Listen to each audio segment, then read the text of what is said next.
Good morning. My name is Neil Hauser, and on behalf of the 2022 Regional Organising Committee, I'd like to thank you for joining us at the 2022 ANZCA and FBM ASM.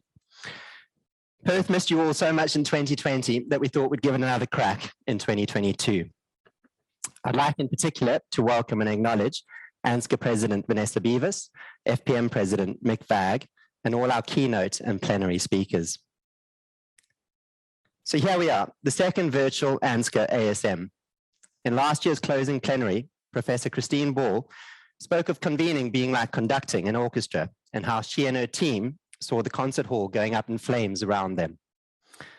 As the 2022 Rock, we hope to emerge from the ashes, so to speak, and to be able to deliver an in-person meeting.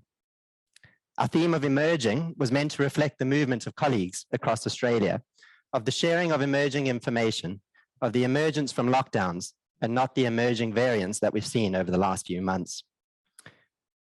We hope to be sharing the stage with you in Perth this year, and we pushed hard to deliver an in-person meeting throughout our planning of the ASM. We were so close.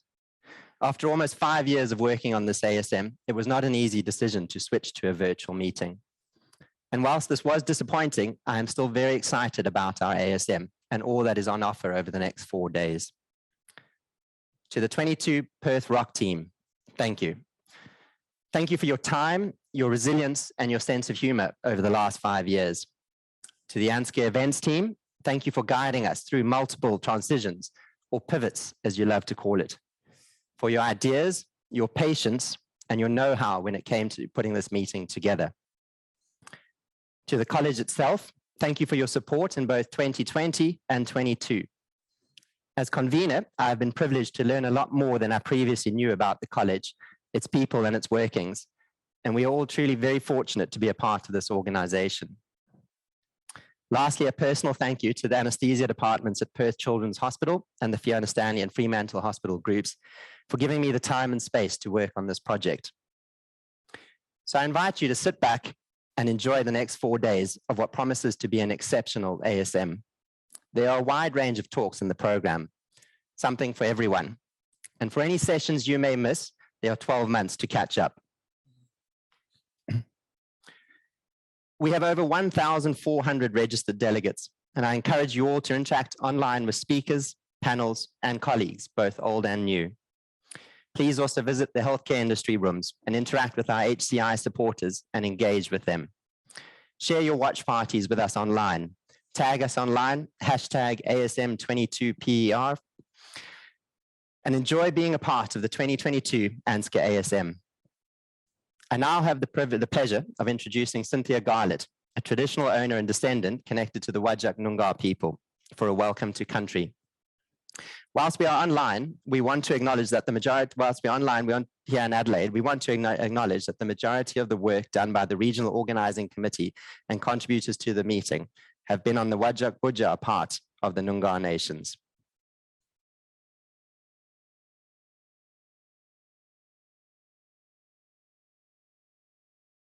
Thank you, Cynthia, for that moving and very special welcome to country and for sharing some of your life story with us. Today, I'm broadcasting live from our Adelaide studio, and I would like to acknowledge the Kaurna people, the traditional custodians of the Adelaide Plains, and pay respects to elders past, present, and future. Te Whare Tohu o Te Hau Whakaora also acknowledges and respects ngā iwi Māori as the tangata whenua of Aotearoa, New Zealand.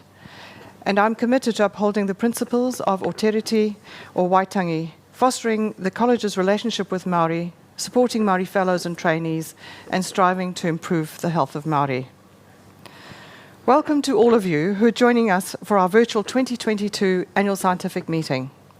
And while we can't meet face-to-face this year, the program offers us such a diverse and engaging series of sessions and speakers that I'm sure the fear of missing out will encourage you to delve further into what's on offer over the next 4 days, or the next year.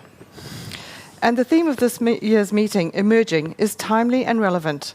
We know that the last 2 years have challenged us all, and we are now hopeful that perhaps there is at least some light at the end of the tunnel. Our Perth Regional Organising Committee have pulled off an incredible achievement with their determination to maintain the meeting's scope and integrity in a virtual format. This is no mean feat. Thank you to our convener, Dr. Neil Hauser, and his ROC colleagues. You deserve a medal, or maybe a halo. And following on from the introduction of the on-demand offer last year, I'm pleased to remind you that again, this will be available to registered attendees of the meeting for up to 12 months. Thanks to all for taking part, presenters, participants, and in particular, our sponsors and exhibitors who help to ensure that meetings like these can go ahead. I would like to also welcome Associate Professor Michael Vag, the Dean of the Faculty of Pain Medicine, who is also here with me at our ASM studio in Adelaide this year. Yesterday's FPM symposium was a fascinating and interesting lead into the ASM, and I'm pleased that Mick will introduce the Michael Cousins Lecture speaker later this morning. I hope you all enjoy the 4-day program of stimulating, informative and lively presentations and discussion. It's now my great pleasure to introduce Professor Ramani Munasinghe. Ramani Rumasinghe, our ANZCA ASM visitor, is giving the Ellis Gillespie Lecture, named after one of the founders of the Faculty of Anaesthetists of the Royal Australasian College of Surgeons, which was formed 65 years ago in 1952. Ramani is Professor of Perioperative Medicine, Head of the Centre of Perioperative Medicine and Head of Department of Targeted Intervention within the Division of Surgery and Interventional Science at UCL. She's a consultant anaesthetist at UCL hospitals, where she was also previously a consultant in critical care medicine from 2009 to 2018. Nationally, she leads the Health Services Research Centre at the National Institute of Academic Anaesthesia, NIAA, it's a lot easier to say, at the Royal College of Anaesthetists. Ramani was a council member of the Royal College of Anaesthetists between 2008 and 2012. And now contributes to the NHS leadership in her role as Associate National Clinical Education Director for Elective Care of NHS England. And today, Ramani is presenting the Ellis Gillespie Lecture, The Future of Anaesthesia, Life, the Universe and Everything. Thank you, Ramani.